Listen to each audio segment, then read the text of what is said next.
Hyenas get a bad rap, blamed for contributing to a generation of lion lovers' generational trauma. The hyena's reputation is so poor that you'd be hard-pressed to find anyone that actually likes a hyena, which is a shame, because most of this negative PR comes from the one subspecies. But today, we'll look at one of nature's most elusive and misunderstood creatures, with its sleek, unique coat and mysterious ways. This fascinating predator, which has been undermined by its more famous cousin, is just as unique. Today we're going deep into the heart of the savannah to discover what makes this enigmatic animal a true marvel of the animal kingdom. Hey there folks, I'm Jake, and welcome to Nature Explained. And today, we're looking at the striped hyena, from its curious hunting techniques to its incredible ability to thrive in some of the harshest environments on Earth. The striped hyena is unlike any other animal. Striped hyenas are native to both the Middle East, the Indian subcontinent, and North Africa, as well as most of East Africa. And their habitat is incredibly versatile, with them often being found in wetlands, shrublands, forests, grassland, savanna,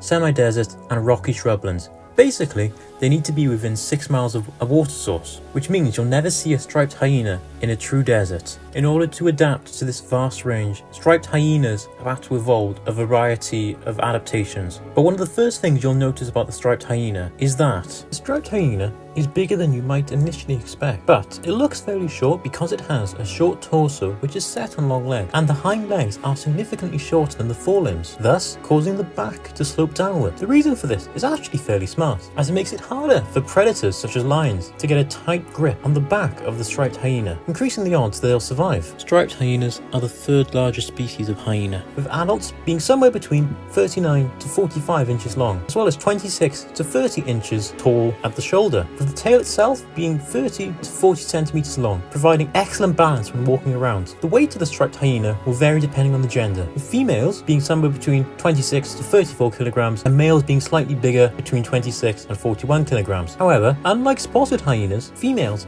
are not the dominant sex, but I'll expand on this later. Striped hyenas usually live for up to 10 to 20 years in the wild, but in captivity have been known to live upwards of 20 to 25 years. This quarter of a century lifespan is achieved by the unique adaptations of the striped hyena. One of the principal features of the striped hyena is their mane, which, when threatened, the striped hyena will make its mane stand up, making it look much larger, increasing its size by up to 30%. This has the effect of intimidating predators, but also their distinct stripy pattern allows them to easily camouflage into the bushes of their range, with their coat either being golden yellow, brown, or grey with black stripes on the body and legs. Striped hyenas will change their coats depending on the time of year, with the winter coat being fairly dense and soft, and has a well-developed underfur, ensuring they're able to deal with the winter conditions of their habitats. They also have a summer coat, with this coat being shorter and coarser and lacks the underfur. You can tell these two coats apart because the winter coat will be either dirty brown or dirty grey. Striped hyenas have incredibly long ears. This grants this animal extremely powerful hearing abilities. Coupled with a powerful sense of smell, these two factors allow them to locate food over vast distances. They also have extremely adept night vision. All of this combines to give striped hyenas an extremely useful toolkit. Perhaps the most unique feature of the striped hyena, and the hyenas in general, is their paws and jaws. Their paws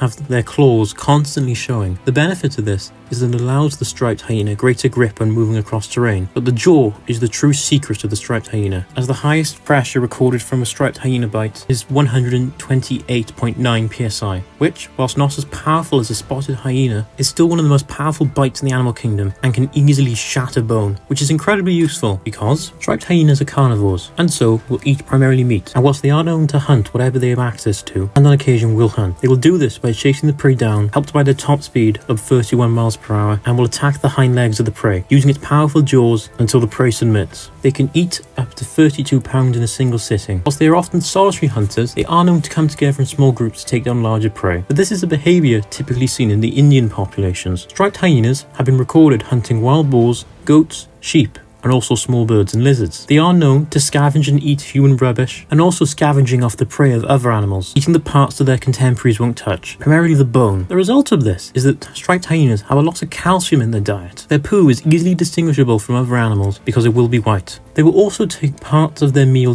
back to the den if they have cubs. Interestingly, one of the few things striped hyenas don't eat is vulture flesh, which is a weird line to draw when you're eating rotten flesh.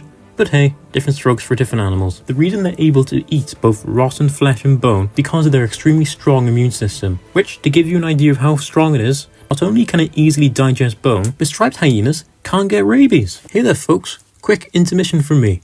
If you're enjoying today's video, hit that like and subscribe button to never miss an upload, and leave a comment with a bone emoji so I know you've gotten this far, and tell me what your favourite species of hyena is in the comments below, and also what animal you'd like to see me cover next. Anyway, back to our regularly scheduled content as we start looking at some of the fascinating behaviours of the striped hyena. Striped hyenas are nocturnal animals, which means they are primarily active at night. The downside of this is that it makes them incredibly hard to study in the wild, which, whilst inconvenient for scientists, for the animal, this is an incredibly smart behaviour, as it allows them to not only avoid daytime heat in their hot environments, but also reduces competition from other predators. Now, when you look into striped hyenas, you might find the fact that striped hyenas are solitary animals, and this is half correct. Striped hyenas often leave the den to search for food alone. However, they usually live in pairs or small groups of up to several individuals, usually all related to one another, and their clans are organised more like a wolf pack, with there being a dominant male and female who are the only ones who will breed, and the rest being their children, which is not like their cousin the spotted hyena, where females and pups are at the top of the hierarchy, although in a striped hyena clan, the dominant male will rank lower than the female. The benefit of this structure is that it allows the sharing of responsibility of raising the pups. Striped hyenas are burrowing animals, as I alluded to earlier. This is another reason why they have a sloped back, as it allows them to more efficiently dig. They're also aided in this measure by their constantly showing claws. Striped hyenas are known to live in caves and dense vegetation, but not above using burrows dug by other animals, such as aardvarks. Striped hyenas do have territories, but they're fairly loose, and the size will depend on their access to resources. As was found in striped hyenas near the Serengeti Desert, their territories were around 44 to 72 kilometers squared, and these territories will overlap with one another, with females sometimes sharing territories with their adult daughters if there is enough resources in the territory. As social animals, striped hyenas make noise, but are not as vocal as their spotted cousins. And now,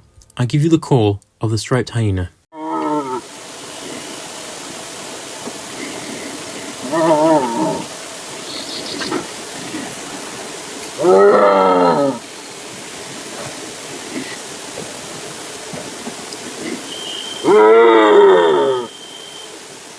As well as deterring predators, the mane of the striped hyena will act as a way of socialising, and is vital, to the point that when striped hyenas are fighting, they will avoid going for each other's manes, usually targeting either the legs or the chest. Striped hyenas also engage in social grooming as a way to grow bonds in the clan. They will also on occasion engage in play activities, but they will play less as they grow older. This does serve a vital purpose in increasing their social skills.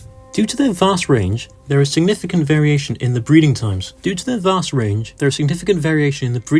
striped hyena. For those populations living in the Caucasus, it's between January to February, whereas those living in southeast Turkmenistan, they will breed from around October to November. Interestingly, those living in captivity will breed all year round. Striped hyenas are monogamous and will mate for life, with males helping to establish a den and bring food back to the mate while she is pregnant and raising the pups. Gestation will last for around 90-ish days. But compared to their spotted cousins, childbirth is a lot safer, because unlike the spotted hyena, striped hyenas don't have the pseudopenis. Upon giving birth, a striped hyena will usually have a litter of around 1 to 2 cubs. When born, they are blind, with their ear canals being closed, but they will have their adult colours. After around 7 to 8 days, they can open their eyes.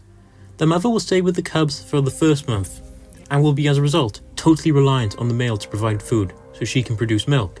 But she will be highly protective, even with their mate, and will chase away her partner. But after 3 weeks, it will get easier to raise the pups, as their adult teeth will start to develop, allowing them to eat solid food. Both parents will start to take the pups outside the den, as the mother will start to teach them how to forage. Once they've learned how to forage, they will be weaned. So, that can be any time from 8 weeks to 12 months old. Usually they will stay with their parents for a little while afterwards, but they will ultimately leave around 1 year old. At which point, in most cases, they will leave the territory to establish their own. Breeding starts at around 2 to 3 years old. They may never get to breed, because striped hyenas have a lot of competition. Striped hyenas have a lot of competition, no matter where they live, one of the main competitors being the various species of wolf. In a one-on-one, the striped hyena will drive wolves away from the kills, but in a pack, the wolves are much more likely to succeed over the striped hyena. However, there have been rare scenarios where the striped hyena have shared dens with wolves, and on occasion, the two species have travelled together, working as a pair, with the striped hyena's sharp scent and eyesight coupled with the wolves' ability to track and take down larger prey. But I should point out, this is the exception, and the standard relationship between these two animals is a competitive one. Other competitors include foxes, but a mature striped hyena will be able to chase a fox away, but if they're slightly younger, the fox will probably win. Striped hyenas, as mentioned, are scavengers, which means they'll often scavenge from big ticket animals, such as various species of leopard, cheetah, and carnicles. Usually, the striped hyena can hold its own against this roster, with the addition of a young Bengal tiger. However, it stands very little chance against a fully grown adult, and the same would apply to the Asiatic lion and the sloth bear. But I should make it very clear, most encounters between these predators result in the loser just walking away, possibly sustaining injuries. As for both parties, death is what we in the sciences call suboptimal. But there is one animal that has a special relationship with the striped hyena, which goes back thousands of years. And this, as you can probably imagine, is humanity. Humanity has been living with hyenas, and by extension striped hyenas, for thousands of years, seen as a symbol of stupidity and treachery in most of the world. But in India and Pakistan, whilst they're feared, they're also seen as symbols of fertility and love, and were believed to be the chosen monks of witches. Conflict between humanity and striped hyenas is fairly common, mostly revolving around attacks on farmers' livestock, but also the stealing of various crops grown in their range. Generally, striped hyenas are incredibly timid around people, but attacks do happen, usually against young children, or people who have gotten too close to their dens. The effects of a striped hyena attack on a human can be devastating. An example of this would be Abel Mesafin, who while playing with his friends in 2015 was attacked by a striped hyena, the result of which would be his whole bottom jaw being ripped off. He was saved because his mother would push the hyena off, and also the work of the surgeons done in the hospital in Israel into which he would be evacuated. He was just 5 years old when this happened. But he did survive and apparently has made a full recovery. But I should point out, striped hyena attacks are incredibly rare. And in a study done in India, it was rarer than both tiger attacks, sloth bear attacks, and also wolf attacks. Striped hyenas were scavengers, and as a result, they're not above scavenging from human bodies, sometimes digging up graves, to the point that during World War I, the Ottoman Empire would place large stones above graves so that the hyenas couldn't eat them. Striped hyenas have been hunted throughout history, though they have been seen as being unworthy of the attention of most professional sport hunters. As a result, they're seen as pests. But a solid striped hyena's skin will set you back around 1 ruble in the Soviet Union, with a pelt now being worth around $400,000. In much of the world, striped hyenas have been seen as magical animals, with their meat being seen as medicine in various countries up until the early 20th century. The Romans and Greeks believed that parts of the striped hyena had the ability to ward off evil spirits, and in Pakistan, the rectum of the striped hyena is believed to be used by gay men to attract young men to them. Striped hyenas can be tamed and trained when they're young, and there's very accurate reports of them being used by the Egyptians for hunting. According to these reports, they could be just as loyal and friendly as dogs. It was also seen that when striped hyenas were raised with dogs, they existed fairly peacefully together. Striped hyenas are the national animal of Lebanon. Currently, there is an estimated population of around 10,000 mature individuals, placing them in the category of near threatened. However, it should be noted that in countries like Afghanistan and Iran, it has been harder to get an accurate measure of how many striped hyenas there are currently. Some of the main threats to the striped hyena are deliberate hunting in their range, and also declining prey populations. There have also been reports of mass poisoning. But I should point out, in most countries, they are protected species. And I should point out, these animals serve a vital role in removing carcasses and preventing the spread of disease throughout the environment. So, the removal of this animal from its environment would be detrimental to the local ecosystem. And so, the protection of the striped hyena is incredibly vital. Well there folks, there you have it, the striped hyena. I'd like to thank you for watching, and you should now check out this video on the white wolf that lives at the top of the world.